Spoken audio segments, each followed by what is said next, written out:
Welcome back to the deep dive. So glad you could join us. Today, we're pulling back the curtain on something absolutely fundamental to every company. It's capital structure. Think of it maybe like the ultimate financial recipe for growth. The flour is debt, the sugar is equity. But unlike baking, getting this recipe wrong, well, it can completely change or even sink the whole business. Yeah, it's fascinating, isn't it? And every single ingredient, whether it's money they borrowed or ownership shares they sold, it comes with its own unique flavor profile, its own cost, its own set of risks, and its own impact on how the company actually performs day to day. So our mission today really is to unpack all this. We want to make these often dense financial concepts super clear, actionable for you, help you understand why getting that mix just right is absolutely critical for any business, big or small. Okay, so let's start right at the core. A company's capital structure. It's essentially that strategic mix of money it uses, right, to fuel its operations and its growth. It's how it decides to fund itself. Precisely. And when we talk about those financial ingredients, we're mainly looking at two fundamental ways companies raise cash. First up, there's debt financing. This is, well, simply borrowed money. Money the company must pay back, usually with interest added on. And you'll see companies use debt for really everything, from quick short-term needs all the way to massive long-term investments. So on the short-term side, you might hear terms like commercial paper. That's basically unsecured debt, matures pretty quickly, usually under 9 months, and is typically used for like day-to-day operations or covering current bills. Then for the longer-term stuff, companies issue bonds. Now, bonds can be secured. Okay, secured meaning backed by something specific. Exactly. Like a mortgage bond, which uses real estate as collateral. So if the company can't pay, the bondholders, through a trustee usually, can actually claim those assets, foreclose on them. Then you've got unsecured debt, things like debentures. These aren't backed by any specific assets. They're relying entirely on the company's general creditworthiness, its promise to pay, essentially. So riskier for the lender then. Definitely. And even riskier are subordinated debentures. The key word there is subordinated.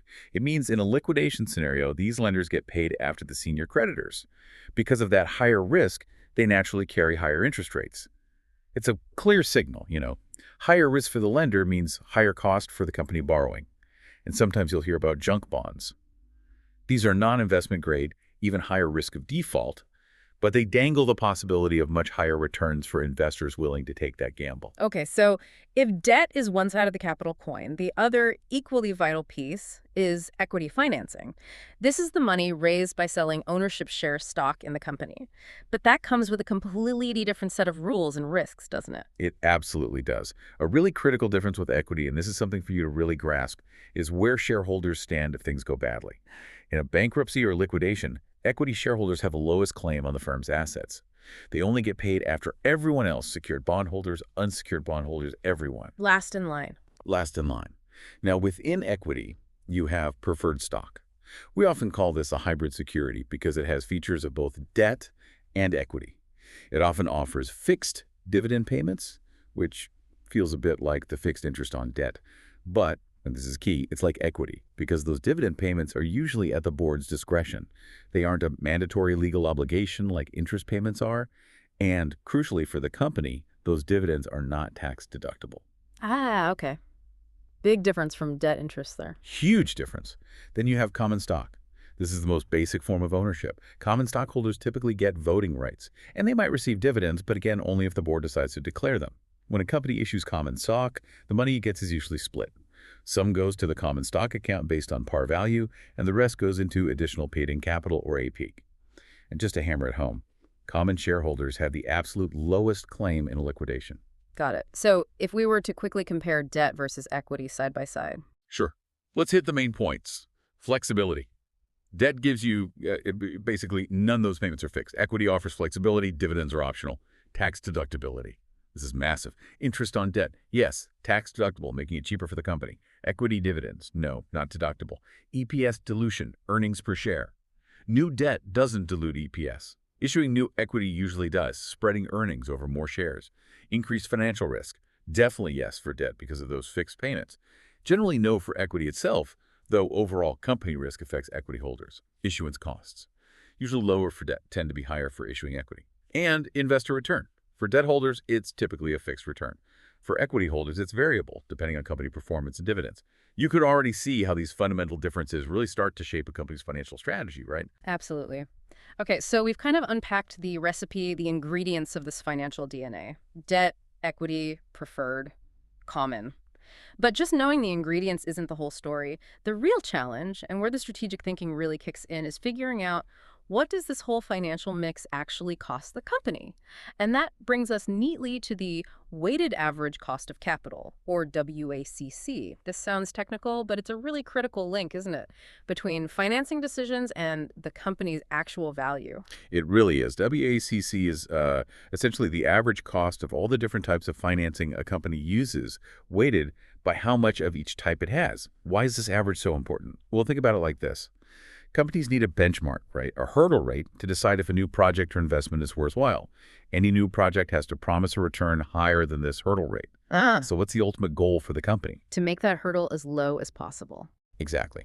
Because a lower hurdle means more projects become financially viable, more projects get the green light, and that, crucially, drives up the overall value of the company. That's the aha moment with WACC.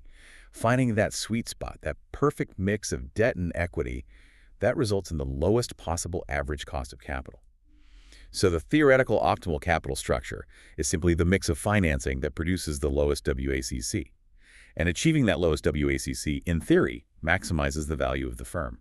Okay, so how do we actually calculate this average cost? The WACC formula can look a bit intimidating at first glance. It can, but let's break it down. It's basically summing up the costs of the different pieces, weighted by their proportion. You take the proportion of common equity in the total capital structure, multiply that by the cost of that common equity. Then you add the proportion of preferred stock times its cost. And finally, you add the proportion of debt times its cost. But crucially, it's the after-tax cost of debt. Ah, because the interest is tax deductible. We need to factor that benefit in. Precisely. So it's cost of debt multiplied by 1 minus the corporate tax rate. And ideally, when you figure out those proportions, the EV, PV, DV in the formula, you should be using the market values of the debt and equity, if they're available, not just the book values from the balance sheet. Market values give a more current picture. Right. Makes sense. Let's make this concrete with an example. Say we have XYZ company. Let's assume the cost of their common equity is 8.4%. Their preferred stock costs 6.8%. And their debt, before taxes, costs 6.0%. Now let's look at their capital structure based on current market values. 55% is common stock, 20% is preferred stock, and the remaining 25% is debt. The corporate tax rate is 30%. Okay, following so far? First step, absolutely crucial for the debt part. Calculate the after-tax cost of debt. So we take that 6.0% pre-tax cost and multiply it by 1 minus 0.30, which is 0.70. That gives us an after-tax cost of debt of 4.2%. See how the tax shield lowers it? Yeah, significantly. Okay, now we plug everything into the WACC formula. Weight of common equity, cost of common equity, plus weight of preferred stock, cost of preferred stock, plus weight of debt, after-tax cost of debt. So that's 55%, 8.4%, plus 20%, 6.8%, plus 25%, 4.2%. You do the math, add those pieces up, and XYZ company's WACC comes out to 7.03%. 7.03%. So what does that number actually tell XYZ's management? It tells them that, on average, it costs them 7.03% to finance their operations using their current mix of debt and equity. So strategically, they should use this 7.03% as their minimum acceptable rate of return, their hurdle rate. They should only invest in new projects or ventures that are expected to yield a return higher than 7.03%. If a potential project only offers, say, a 6% return, taking it on would actually destroy value for the company because the cost of funding it is higher than the return it generates. That makes perfect sense. And when we talk about the capital components feeding into WACC, we're usually focused on the long-term stuff, right? Long-term debt, preferred stock, common stock, retained earnings. That's generally right. We might also include short-term debt if it's interest-bearing, like notes payable, because it carries an explicit cost. But here's a key point.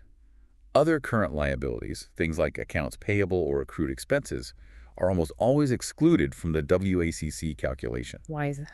Because they're generally considered interest-free capital. Suppliers give you goods on credit.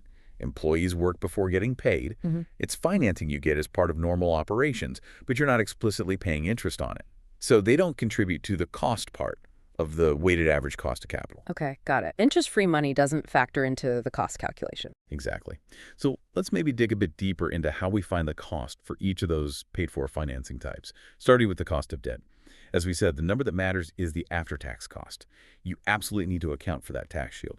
The formula is simple. After-tax cost, pre-tax cost, one tax rate.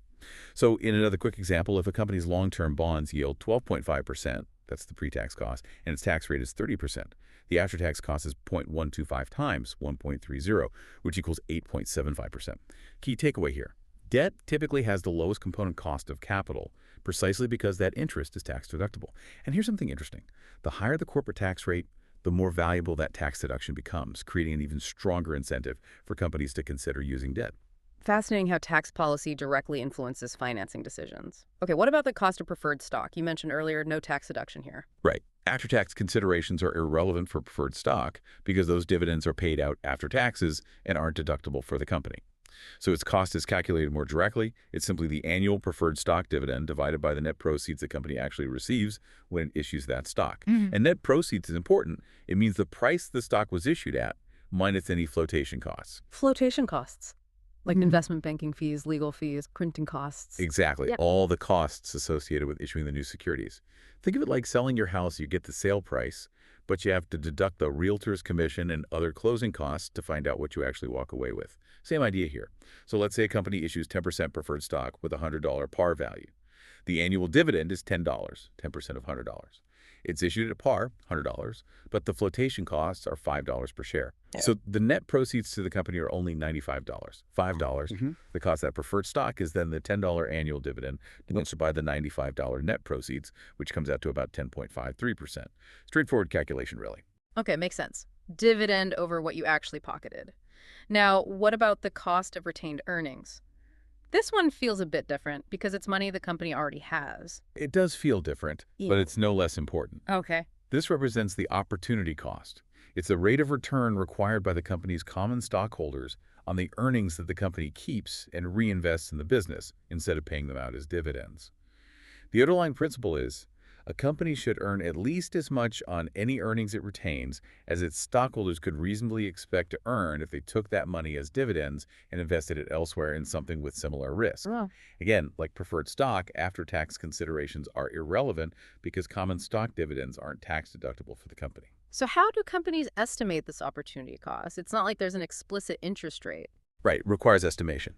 There are three common methods you'll see used. One is the Capital Asset Pricing Model, or CAPM. This is probably the most widely known. CAPM basically says the required return, the cost, equals a risk-free rate plus a risk premium. The risk premium itself is calculated using the company's beta, which measures how volatile its stock is compared to the overall market multiplied by the market risk premium, the expected return of the market minus the risk-free rate. So it's pricing the specific risk of that company's stock relative to the market? Exactly. For instance, if the risk-free rate is, say, 8.75%, the expected market return is 14.25%, and the company's beta is 1.25, meaning it's 25% more volatile than the market, you'd calculate 8.75% plus 1.25, 14.25%.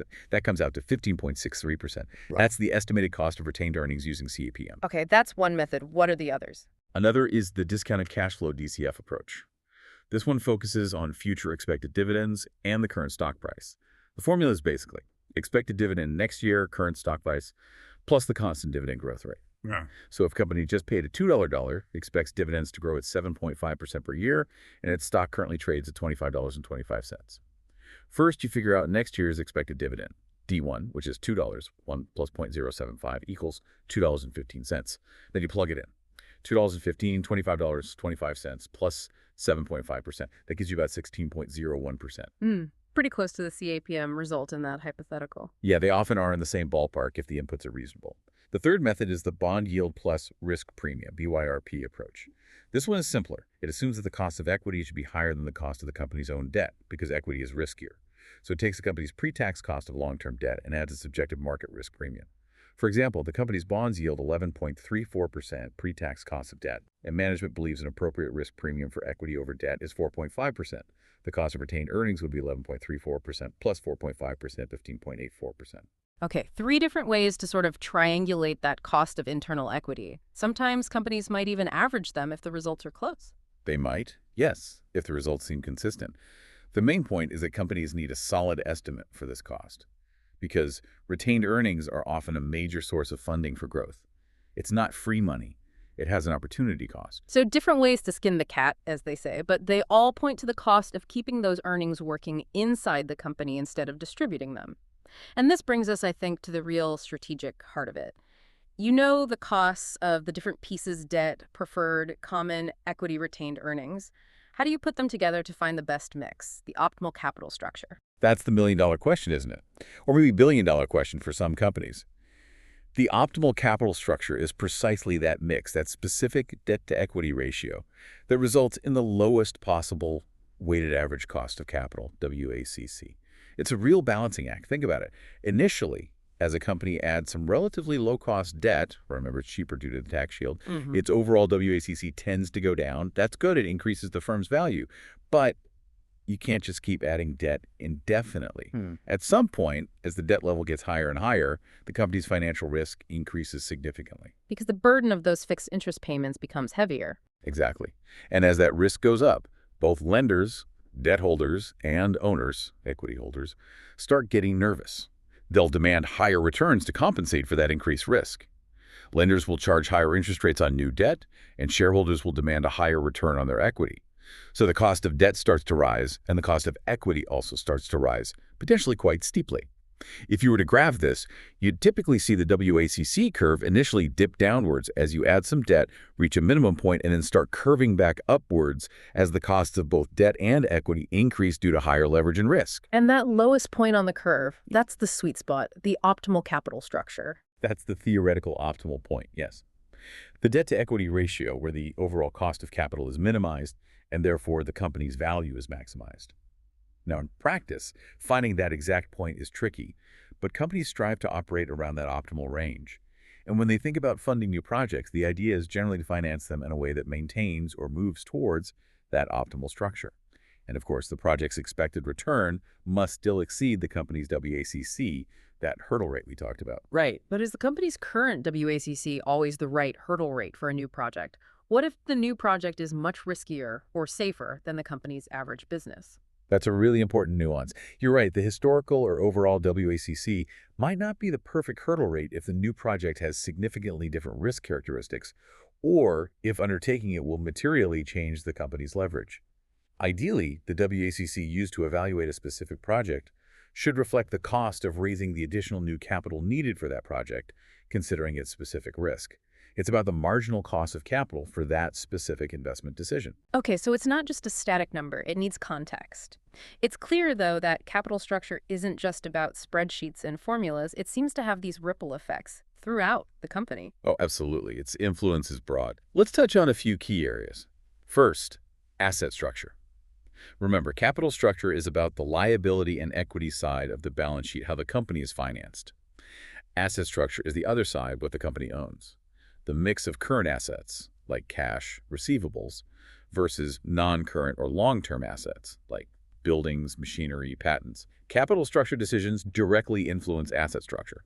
When a company issues new debt or equity, what happens? It gets an infusion of cash, which boosts current assets, at least temporarily. Right, cash goes up. But then, often, that cash is used to fund something specific, maybe build a new factory or acquire another company.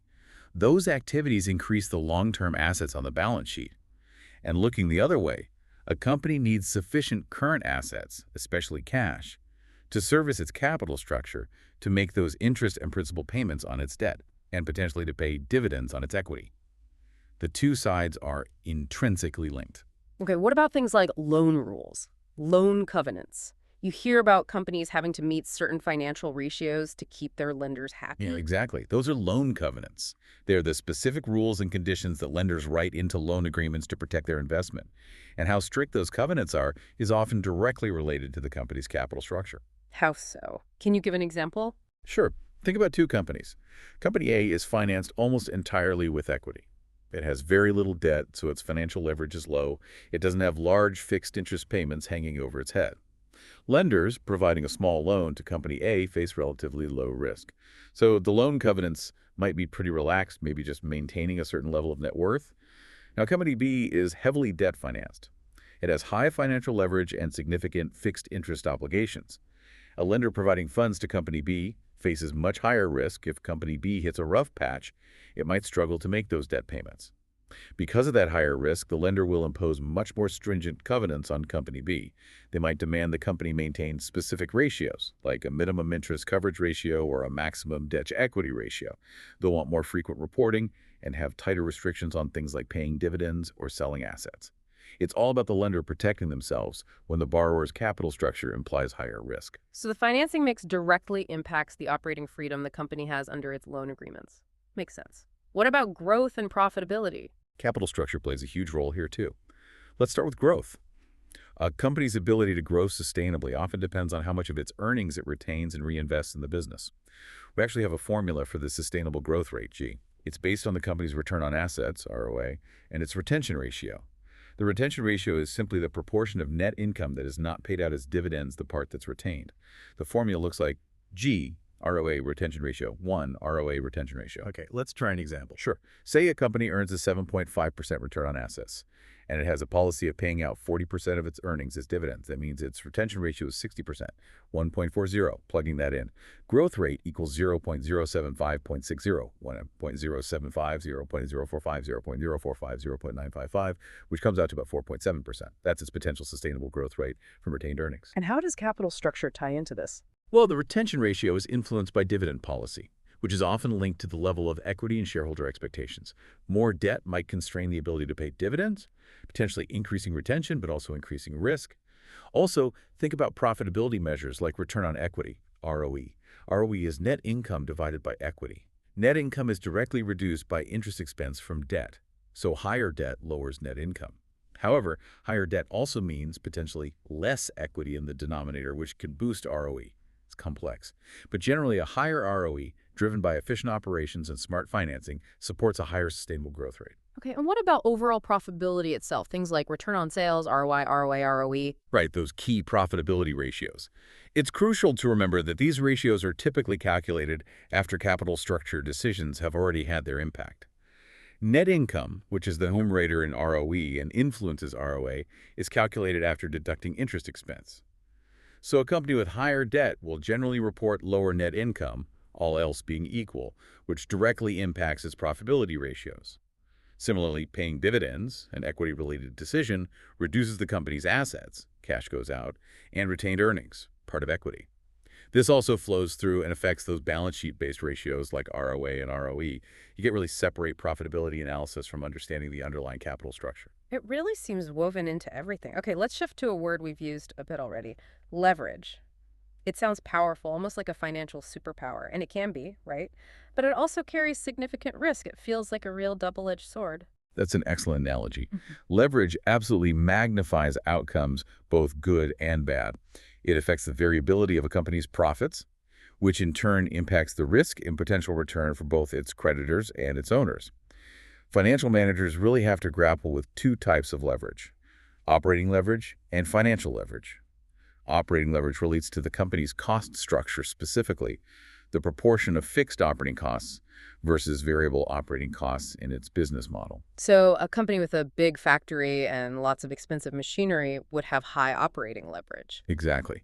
Capital-intensive industries like manufacturing, airlines, utilities, they tend to have high fixed costs, rent, depreciation, salaries of essential staff, and thus high operating leverage.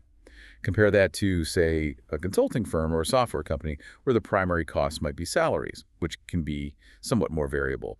They typically have lower operating leverage. But what are the implications of having high operating leverage? High operating leverage means higher risk, but also greater potential reward.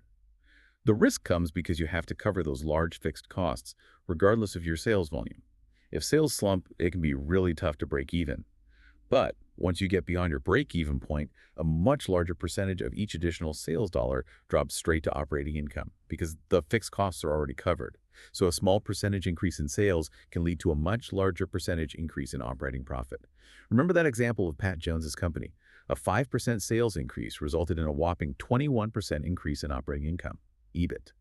That magnification effect is pure operating leverage at work.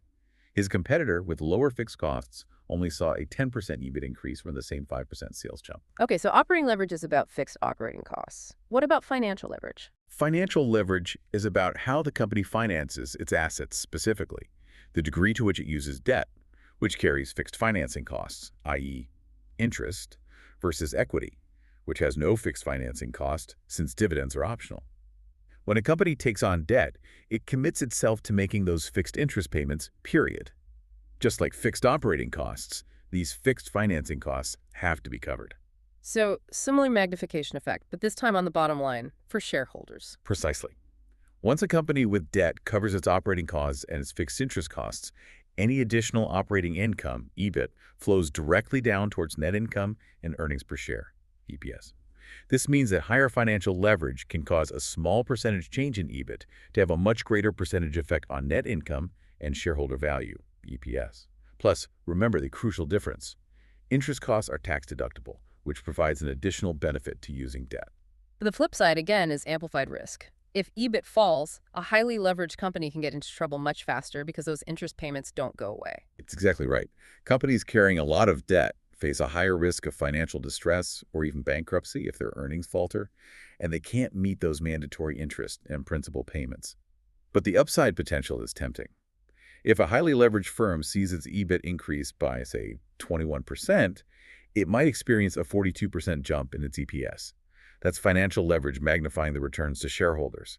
If that same company had financed itself purely with equity instead, the EBIT increase would still be there, but the EPS increase would likely be much smaller or could even decrease if a lot of new shares were issued because there's no leverage effect and potentially more shares outstanding. It's a high-stakes game. Amplified returns, amplified risk, it really is a double-edged sword. It truly is. And this concept links directly to the value of a levered firm. We use the term levered firm to describe a company that uses debt in its capital structure, as opposed to an unlevered firm, which uses only equity. Interestingly, finance theory tells us that, primarily because of the tax deductibility of interest, a levered firm can actually be worth more than an identical unlevered firm. That stream of tax savings generated by the interest payments, this interest tax shield, have a present value. And that present value essentially gets added to the value of the firm. So the tax break on interest literally adds value. How do we calculate that? The value of the interest tax shield, in a simplified perpetual case, is calculated as the corporate tax rate, T, multiplied by the amount of debt, D. So the formula becomes value of a levered firm, value of an identical unlevered firm, plus tax rate amount of debt. Let's run a quick example. Suppose the value of a company, if it had no debt, unlevered, is estimated at $130 million. Now, imagine this company issues $25 million worth of debt. Its corporate tax rate is 30%. The present value of the tax shield created by this debt is 30%. $25 million equals $7.5 million. So the value of the company with the debt, leverage, would be the unlevered value plus the tax shield. $130 million plus $7.5 million was $137.5 million. The act of taking on debt, because of the tax system, has increased the theoretical value of the firm. Wow, okay. That's a really clear illustration of why debt can be attractive, beyond just being potentially cheaper on a component basis. So, wrapping this all up, what's the big picture here? We've gone through a lot today, the building blocks of debt and equity, the crucial WACC calculation, how costs are determined, finding that optimal mix, and this powerful, risky concept of leverage. It feels like understanding capital structure isn't just for the finance nerds, you know? It's fundamental to understanding how any business operates, manages risk, grows, and ultimately tries to create value. I think that's perfectly put. It really shows you this intricate dance between how a company chooses to raise money and how those choices ripple through everything it does. Its balance sheet, its income statement, its risk profile, its ability to invest and expand and innovate. Hopefully this deep dive arms you, the listener, with a much clearer picture of that financial engine humming away or maybe sputtering sometimes beneath the hood of any company you look at. You can start thinking about how a company's capital structure might reveal its hidden strengths, maybe its vulnerabilities, especially in the current economic climate. Does its structure suggest it's positioned for aggressive growth? Or is it playing defense, maybe burdened by too much debt? It tells a story. Absolutely. A story worth understanding. And that is our deep dive into capital structure. We really hope you feel a little more well-informed, maybe even a bit excited, about deciphering the financial DNA of businesses. Until next time, keep digging, keep learning, and we'll catch you on the next deep dive.